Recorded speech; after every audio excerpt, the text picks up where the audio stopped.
Neemias, capítulo 2, versículo 17, diz assim a palavra do nosso Deus e do nosso Pai. Então lhe disse: Bem vede vós a miséria em que estamos, que Jerusalém está assolada e que as portas têm sido queimadas a fogo. Vinde, pois, e reedifiquemos o muro de Jerusalém, e não estejamos mais em vergonha. Amém? Reedifiquemos, pois, os muros de Jerusalém, e não estejamos mais em vergonha. Maravilhoso e eterno Pai, Senhor nosso Deus, nós te louvamos no teu santo nome, pelo privilégio de aqui estarmos reunidos mais um domingo na tua presença, para te louvar, te dizer e ouvir aquilo que o Senhor deseja nos falar.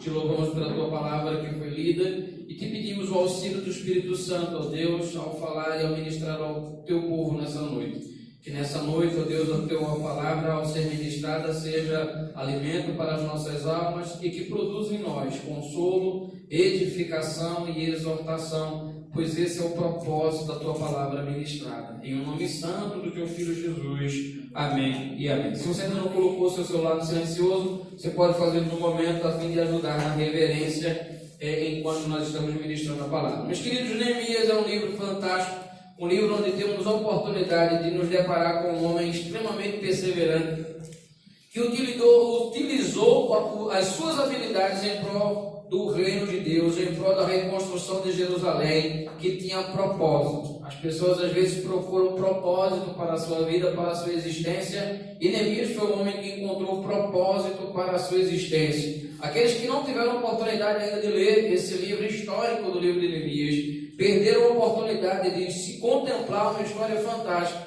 de superação, de desafio, de confronto, dos desafios que foram apresentados e a maneira que Neemias conseguiu superar os seus desafios e atingir os propósitos que ele tinha colocado diante dele, com a ajuda do nosso Deus e do nosso Pai.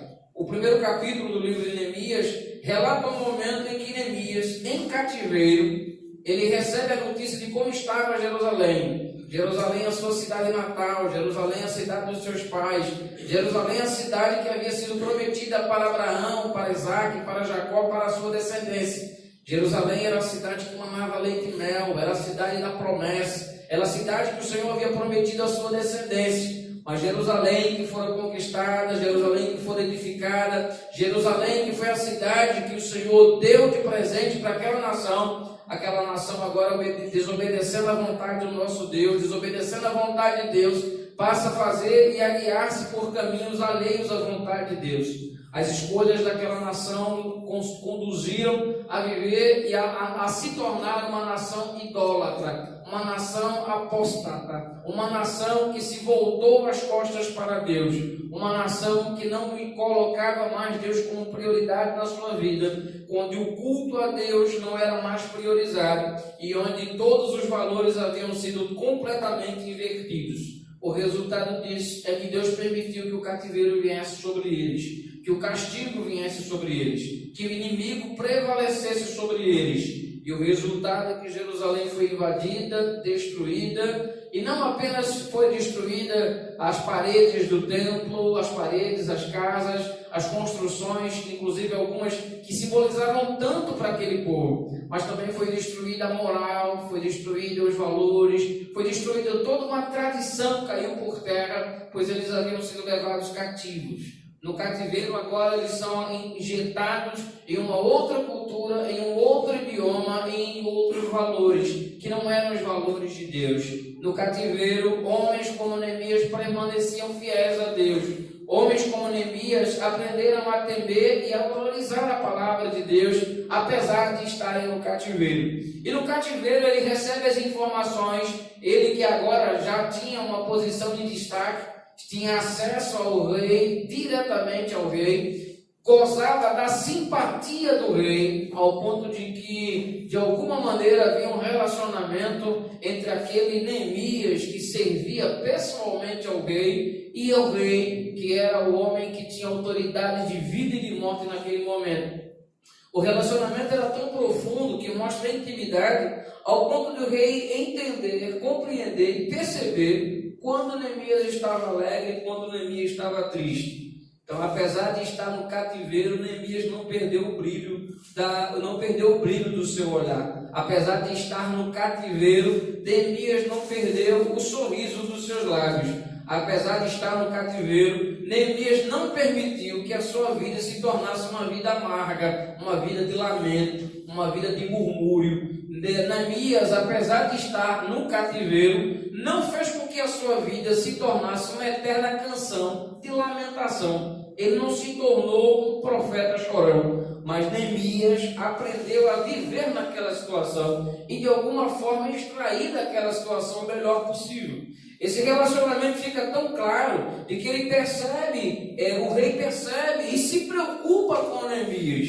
Então, ao longo do tempo, mesmo estando no cativeiro, Neemias encontrou tempo para conseguir ganhar a simpatia do rei que tornou a sua nação cativa, o rei que tinha poder sobre sua nação e que a mantinha cativa. E agora Neemias se depara diante de um momento crucial na sua vida, quando ele recebe as informações de como estava a sua cidade natal, de como estava a cidade dos seus pais, de como estava a cidade que tinha tanto significado para eles, de como estava Jerusalém, de como estava o templo, o lugar e a fonte da adoração para todo judeu, o lugar onde o Senhor se manifestava de maneira poderosa, o lugar onde se guardava a arca da aliança, onde se guardava as tábuas dos 10 mandamentos, onde se guardava a vara de Moisés, o lugar onde uma vez por ano o Shekinah descia e a presença de Deus se manifestava dentro do templo, aquele lugar que outrora era tão glorioso, cheio da presença de Deus, cheio de glamour, onde havia tantas vitórias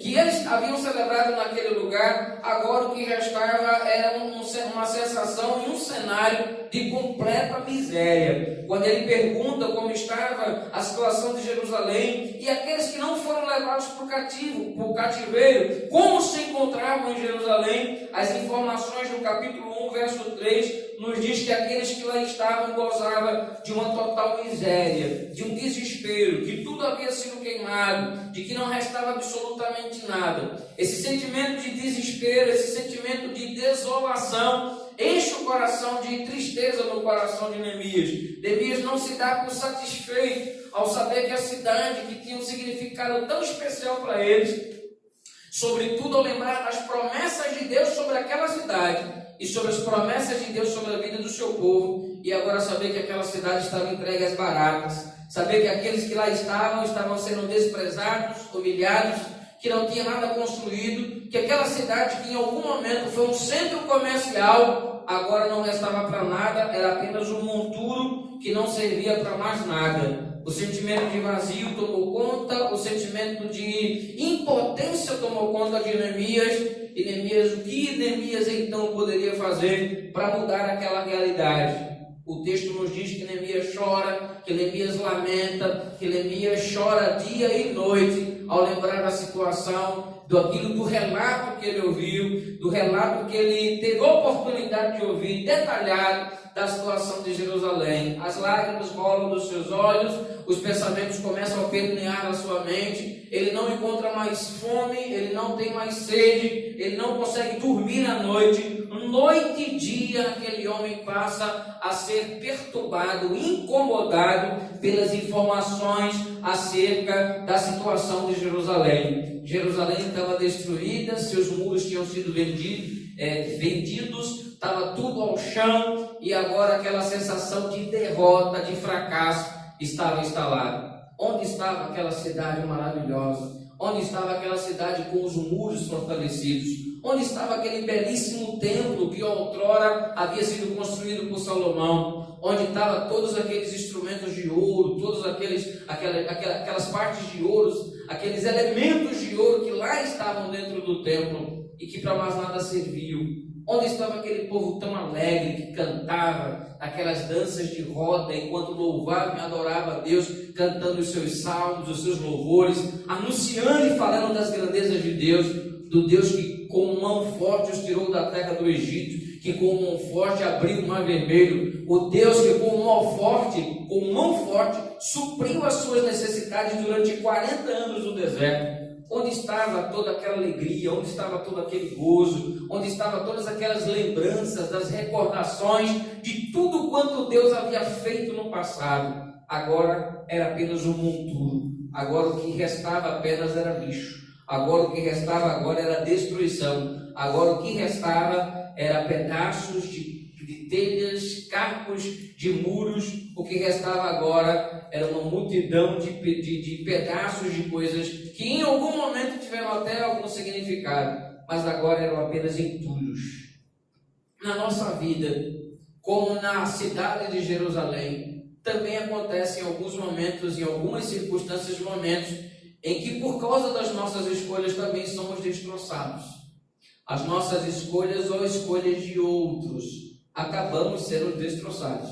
Jerusalém, ela veio abaixo, as suas paredes foram fendidas, as suas casas foram destruídas completamente por parte do inimigo, que com força feroz de um leão, de um urso, arrasou completamente aquela cidade. Mas na nossa vida também nós tomamos algumas escolhas que às vezes até guiado pela nossa intenção de que vamos de alguma maneira encontrar felicidade e paz, mas que no final resultam por destruição completa.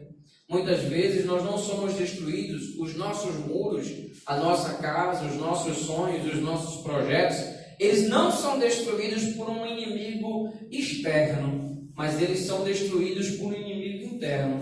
Sou eu mesmo que muitas vezes me saboto. Sou eu mesmo que, através das minhas escolhas, acaba por destruir a minha própria vida. Quantas vezes nós temos ao longo do caminho da nossa vida oportunidade de acertar, né? Sabemos o que é certo, mas insistimos em pegar a contramão daquilo que vai nos fazer bem, inclusive no nosso relacionamento com Deus. Não há possibilidade alguma de chegarmos a um lugar seguro quando entramos na contramão com Deus. O lugar mais seguro é sempre estar na rota e na direção de Deus. De preferência, deixar que Deus assuma o controle da nossa vida. De preferência, entregar o controle da nossa vida nas mãos de Deus, porque Ele nos levará com certeza ao lugar seguro. Mas em algumas áreas da nossa vida e algumas áreas da sociedade, nós vemos que tem tido uma destruição terrível. E também na nossa casa, infelizmente, e também na nossa vida. Algumas pessoas na área financeira têm sido destruídas completamente. Outras pessoas na área sentimental têm sido destruídas terrivelmente. Algumas pessoas no relacionamento entre pais e filhos viram esse relacionamento serem completamente destruídos, criando às vezes abismos entre pais e filhos, entre maridos e mulheres, por causa das escolhas que foram feitas ao longo da vida, e que na verdade são relacionamentos rachados e às vezes tão distantes que é necessário que houvesse uma restauração para poder trazer a um estado original.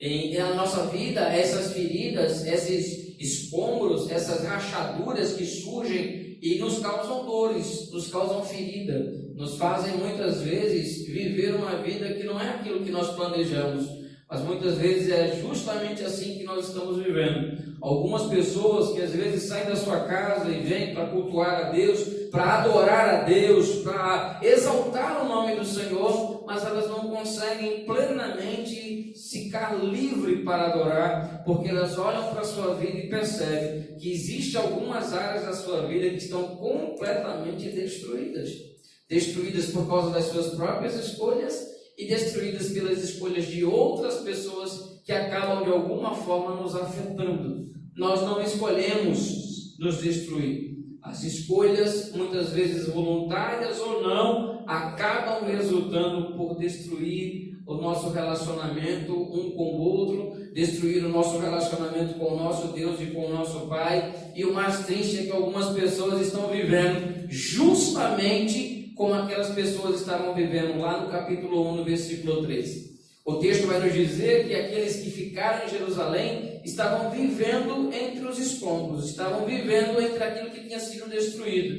E por que não dizer que algumas pessoas nos nossos dias também estão aprendendo, ou pelo menos tentando viver entre os escombros, entre aquilo que sobrou, entre o resto que ficou. Algumas pessoas tentam administrar a sua vida, as suas emoções, os seus sonhos, e se manter firme, lúcido na expectativa de poder, de alguma maneira, continuar vivendo em meio aos escombros. É muito ruim viver entre os escombros. Alguém que já tentou fazer uma reforma estando dentro da casa, enquanto se faz a reforma, consegue entender perfeitamente como é complicado tentar fazer uma reconstrução quando se está dentro da casa. Algumas pessoas preferem sair da casa, tentar alugar um outro imóvel enquanto a reconstrução está sendo feita. Viver entre um monturo, entre rachaduras, entre uma situação de caos não é algo fácil.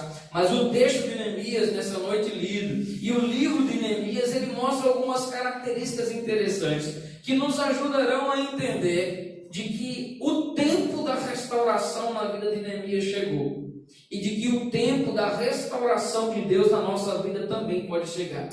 E é interessante nós notarmos, meus queridos, que independente de como nós estamos, do estado que nós estamos, por mais que a sua vida se pareça com o relato de Neemias capítulo 1, versículo 3, esteja um caos completo, vivendo numa grande miséria e desespero, enfrentando uma vergonha diante das derrotas que o inimigo lhe imponha, nessa noite o Senhor nos apresentará algumas verdades que nos ajudarão claramente a identificar algumas posturas que nós precisamos ter para tentar se reerguer dessa situação, mudar essa situação completamente. É tempo de restauração na vida de Neemias e também pode ser um tempo de restauração nas nossas vidas. O primeiro fato que me chama a atenção nesse texto, meus queridos, o primeiro fato que nos chama a atenção na leitura dos primeiros capítulos até o capítulo 6, principalmente o capítulo 6, que é no capítulo 6 que a restauração é concluída completamente. Nós vemos que no primeiro ponto, no versículo de número 3 que nós acabamos de ler, se eu desejo de fato uma restauração da parte de Deus, eu preciso ter uma consciência perfeita dos danos que a destruição causa.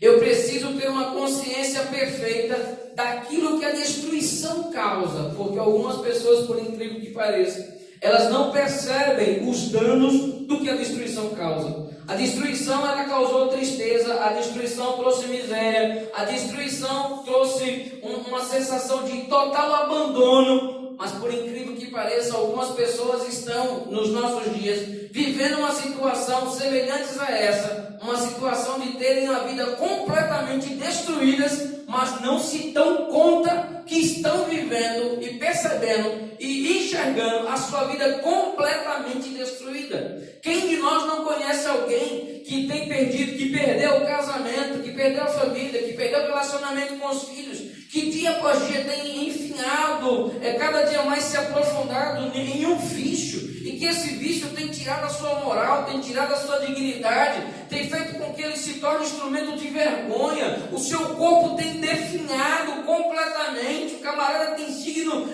digno de pena por onde ele passa, mas ele não consegue enxergar que ele está vivendo uma vida de derrota, ele não consegue enxergar que ele está vivendo uma vida de destruição. Para ele está fazendo simplesmente escolhas boas, para ele está aproveitando a vida da maneira que ele tem para viver, e para ele tudo que ele está perdendo são coisas da vida, são apenas detalhes e nada mais.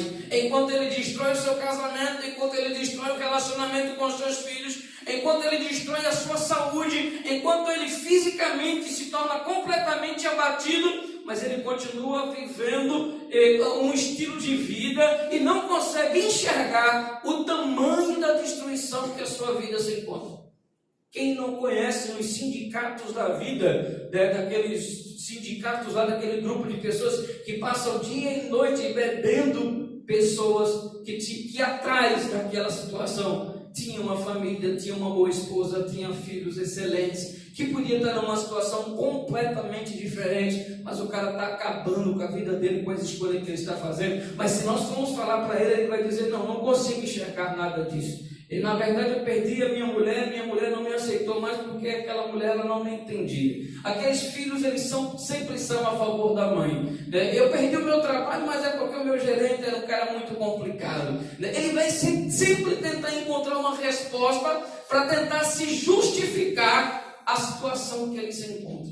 Em vez de ele dizer que situação terrível que eu me encontro. Eu realmente tenho tomado algumas escolhas erradas na minha vida. Eu realmente fiz por onde, por causa das minhas escolhas, chegar onde eu cheguei. Mas as pessoas acabam não chegando nessa conclusão. Por essa razão, se nós desejamos de fato experimentar, viver um tempo de restauração, eu preciso enxergar perfeitamente os danos causados pela destruição. Observar ao redor. Eu perdi a minha casa, perdi a minha família, perdi o meu relacionamento com pessoas que eu confiava, perdi o meu relacionamento com Deus acima de qualquer outra coisa. Eu perdi o relacionamento com os meus pais, né? Meus pais não confiam mais em mim, minhas irmãs, meus irmãos não confiam mais em mim. Eu não sou uma pessoa bem-vinda na casa daqueles com quem eu cresci, porque eles imaginam que lá eu vou poder de alguma maneira furtar alguma coisa. Não confiam, não desejam a minha companhia. O cara está vivendo uma vida completamente destruída, mas ele não cai a ficha. É como se ele fosse topado numa situação tão ilusória que ele não percebe que a vida dele está arrasada, que a vida dele está destruída, que ele chegou no fundo do poço. Todo mundo já conseguiu enxergar isso, menos ele. Menos ele. Menos ele consegue enxergar de que não há um lugar pior do que aquele em que ele se encontra. Mas se nós desejamos de fato ter uma vida restaurada, não basta apenas ter uma nítida noção, uma clara noção do que a destruição causa, dos danos causados pela destruição. Mas o texto vai dizer que Neemias lamentou e lamentou profundamente. Neemias chorou, Neemias sentiu. O texto vai nos dizer que a expressão facial dele mudou completamente. O que é que eu sinto quando as minhas escolhas, em vez de me ajudarem a construir, elas me levam para baixo? Qual é a sensação que eu tenho quando, em vez de eu tomar uma decisão que me ajude a avançar, eu, na verdade, começo a regredir? Qual o sentimento que é gerado no meu coração? No coração de Neemias, ele percebeu claramente que diante da destruição causada por outros no seu povo, as lágrimas começaram a rolar dos seus olhos. Ele começou a sentir profundamente angústia pela dor, por tudo quanto ele passou. Neemias vai além, Neemias vai pedir perdão pelos pecados do seu povo. Neemias vai suplicar perdão, porque ele vai entender que ele errou. Essa profunda reflexão deve passar pela cabeça de alguém que deseja ter sua vida restaurada. Não é apenas entender onde o mal lhe afetou, mas desejar uma mudança concreta. Buscar essa mudança concreta. E foi essa mudança concreta que Neemias, ele vai e busca, sentindo no seu íntimo a dor por tudo quanto ocorrera. Se nós desejamos viver um tempo de restauração, nós precisamos ter uma clara noção do que a destruição pode causar. Nós precisamos sentir na pele a dor pelo pesar, o pesar por tudo que fizemos ou que nos fizeram, mas nós precisamos entender que sozinho nós não vamos conseguir restaurar. Não há possibilidade alguma de Neemias reconstruir um muro sozinho. Neemias não passava de um copeiro. Neemias não passava de um homem que estava submisso, um homem que tinha uma outra função. Mas Neemias sabia perfeitamente que sozinho era impossível para ele ser o gerenciador daquela construção. E na nossa vida também. Jerusalém era uma grande cidade. Eu tenho certeza que a sua vida ela é bem mais fácil de administrar do que uma construção da envergadura de Jerusalém. Mas nessa noite o Senhor nos convida a ter a mesma postura que Neemias teve ao construir Jerusalém. Neemias identificou, Neemias sentiu e Neemias buscou a presença de Deus. E Neemias não desejou em momento algum tomar a iniciativa daquela construção, mas Neemias consultou a Deus. No versículo de número 2, capítulo 2, versículo 4, o rei pergunta a Neemias: o que é que você deseja? O que queres? Você pode pedir o que você desejar. E então diz o texto: então orei ao Deus dos céus. Pelo menos a tradução corrigida diz dessa maneira: então orei ao Deus dos céus. Neemias sabia o que ele desejava. Neemias tinha um sonho, Neemias tinha um projeto. Mas Neemias não expõe o seu sonho e o seu projeto ao rei. Neemias consulta a Deus. Neemias busca a presença de Deus. É nesse momento que nós entendemos, meus queridos, que apesar de compreender perfeitamente o que estava acontecendo e as causas pela qual aconteceu, o pecado que ele vai, ele suplica, ele pede a presença de Deus, ele sente profundamente, mas agora, diante do desejo de reconstruir, Neemias não conta apenas com a sua sabedoria, com a sua força. Neemias busca a presença de Deus e consulta a Deus. Senhor, eu sei o que eu quero, eu sei o que eu desejo, eu sei quais são os meus sonhos, eu sei o que eu anelo, mas Senhor, o que tu queres? O rei está perguntando aqui, e eu não quero responder uma coisa de mim mesmo, eu não quero simplesmente dar vazão à minha vontade, à minha carne. Consultar a Deus nos momentos cruciais da nossa vida é determinante se eu desejo reconstruir, me levantar, se eu desejo permanecer prostrado, se eu desejo permanecer no monturo, se eu desejo permanecer no lixo. É muito fácil, é só continuar do jeito que nós estamos, que nós iremos continuar do mesmo jeito, sem mudança, sem transformação alguma. Mas se nós desejamos reedificar os muros, não há possibilidade de fazer sem consultar a presença de Deus, sem buscar a presença do Deus Todo-Poderoso, que sabe o que nós não sabemos, que vai aonde nós não vamos, e é esse conhecimento de Deus que Neemias vai buscar. Eu orei ao Senhor. Meus queridos, se eu desejo permanecer firme, se eu desejo reedificar os meus muros, se eu desejo levantar a minha casa, se eu desejo erguer a minha vida nas mais diversas áreas, não há possibilidade de fazermos isso. Confiamos apenas no nosso braço, a nossa mente, o nosso coração. O coração do homem é falho, o coração do homem é enganoso. Nós pensamos hoje, amanhã pensamos de maneira diferente. Nós fazemos afirmações hoje que tão facilmente vão por água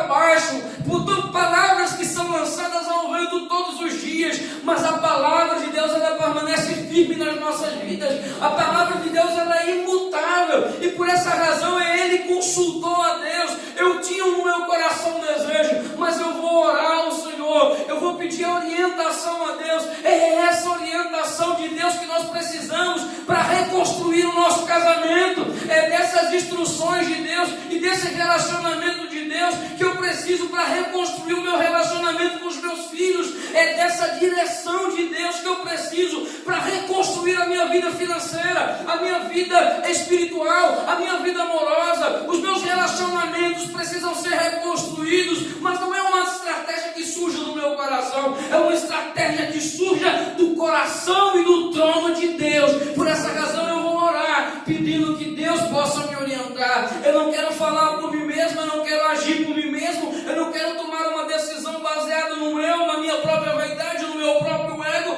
Eu quero tomar uma decisão acertada dentro da vontade de Deus. Eu não quero convencer Deus da minha vontade, eu quero que Deus me convença da sua vontade, porque qual é a minha vontade? A minha vontade, ela é falha, perfeita e ilimitada. A minha vontade, misericórdia, a minha vontade, graças a Deus, Deus não ouve todas as nossas orações. Se tivéssemos ouvido todas as nossas orações, talvez não estaríamos nem aqui mais hoje. Mas a vontade de Deus é a vontade de Deus. Ele sabe o que nós precisamos muito antes de nós abrirmos os nossos lábios. Ele já sabe o que você precisa, ele já sabe o que está no íntimo do seu coração. Ele lhe sonda, ele lhe conhece, e ele está disposto a orientar nas suas decisões, nas suas escolhas e no seu processo de restauração. Não tente reconstruir sozinho. Reconstruir sozinho é pedir para se frustrar.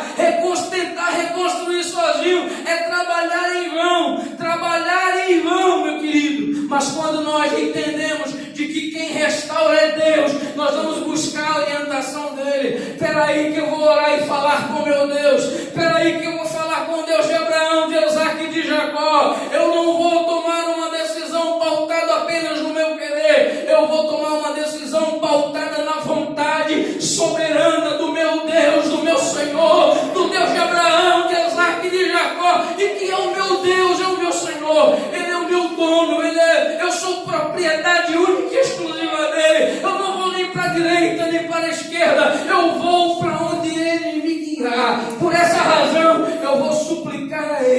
vou orar a Ele, eu não vou permitir confiar no meu coração, porque o meu coração é enganoso, meu coração é falho. Eu vou repousar na orientação de Deus, eu vou consultar a Deus, eu vou orar. E como é lamentável imaginar que algumas pessoas tentam reconstruir alguma área da sua vida sem tentar priorizar Deus. Algumas pessoas até tentam, e algumas até durante um período da sua vida conseguem até avançar. Mas a Bíblia, que é o manual de sobrevivência do ser humano, a nossa única regra de fé e prática, ela é clara quando ela nos orienta, que sem Ele nada nós podemos fazer. Se nós queremos de fato viver uma vida bem-sucedida nessa vida, nas mais diversas áreas, nós só podemos encontrar a plena paz e felicidade quando seguimos a orientação do Senhor Jesus, quando nós colocamos a Bíblia em prioridade na nossa vida. Então, se você deseja reconstruir a sua vida, se você deseja reconstruir os seus muros, se você deseja reconstruir o seu relacionamento com Deus, você precisa identificar o que a destruição causou, o dano da destruição. Você precisa sentir o pesar por tudo que foi causado. Você precisa buscar a orientação de Deus para que Deus possa lhe guiar. Mas também você precisa ter humildade para pedir ajuda. Humildade para pedir ajuda. Porque os soberbos não chegam ao lugar algum. A Bíblia vai dizer que a arrogância precede a queda. Nós precisamos sermos humildes para pedirmos ajuda.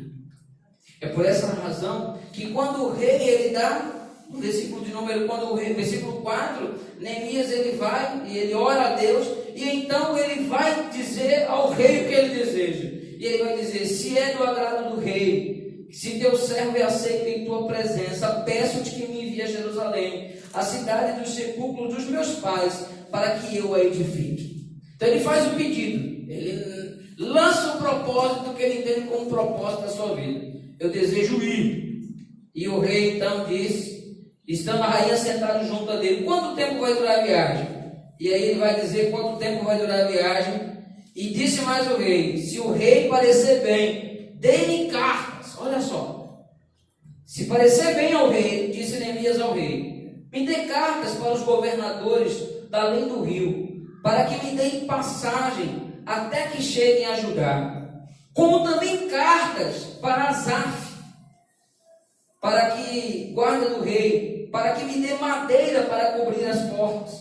E assim sucessivamente. Neemias ele começa a pedir o rei, que o rei possa dar o aval em determinadas posições do rei, para que ele possa de alguma maneira fazer a sua tarefa.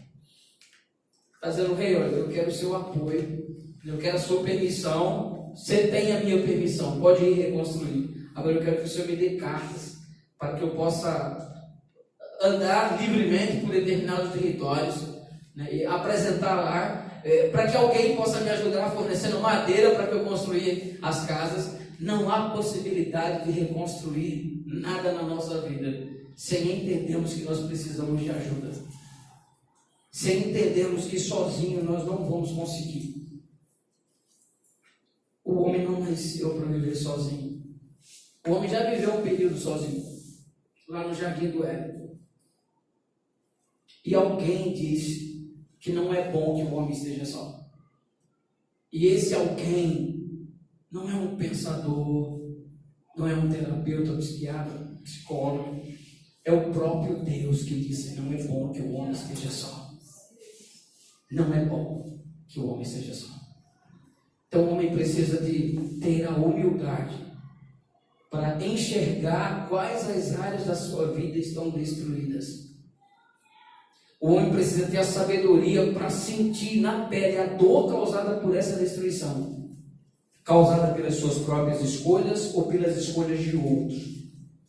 Ele precisa buscar constantemente a orientação de Deus, dizendo: Deus, eu não quero errar, eu quero reconstruir, mas eu preciso da tua ajuda, eu preciso da tua orientação.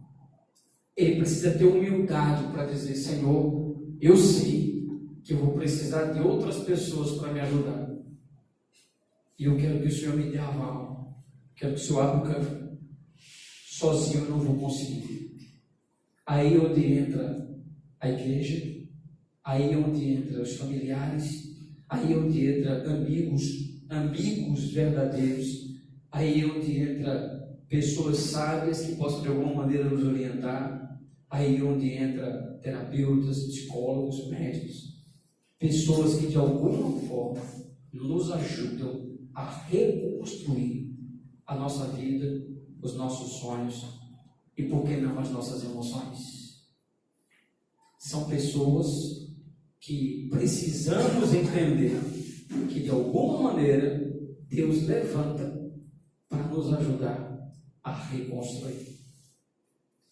O seu papel nessa sociedade, não apenas do pastor, o seu papel nessa sociedade é ser alguém que possa estar apto, preparado, pronto para ajudar outros a reconstruir. Aqueles que só querem ser reconstruídos e agem como parasitas espirituais, eles não conseguirão ter êxito nessa caminhada, ou não conseguirão prosperar. Deus nos abençoa para que venhamos ser instrumentos de bênção na vida de outros. Deus nos fortalece para que você, com a força que o Senhor lhe dá, você possa também suportar a carga do seu irmão. Deus enxugou as suas lágrimas para que você tenha a habilidade e a sensibilidade de enxugar as lágrimas de outro. Deus permitiu e permitirá algumas circunstâncias na nossa vida, porque de alguma maneira nós estaremos sendo lapidados, preparados para tentar ser bálsamo na vida de outras pessoas, porque a vida é exatamente isso que se apresenta. Mas nós também precisamos entender que se nós desejamos reconstruir, se nós não desejamos permanecer prostrados, nós precisamos estar preparados para a oposição. Não há possibilidade alguma de tentarmos nos levantar, nos erguer, tentar acertar na nossa vida, fazer a coisa certa, da maneira certa, buscar fazer a vontade do nosso Deus e do nosso Pai. Não há possibilidade de imaginarmos que nós não enfrentaremos oposição. A oposição fará parte da nossa vida. A oposição fará parte do nosso ministério. A oposição fará parte da nossa caminhada cristã. Não existe um caminhar cristão feito com um mar de rosas. Não existe uma caminhada cristã onde você não enfrentará uma dura oposição.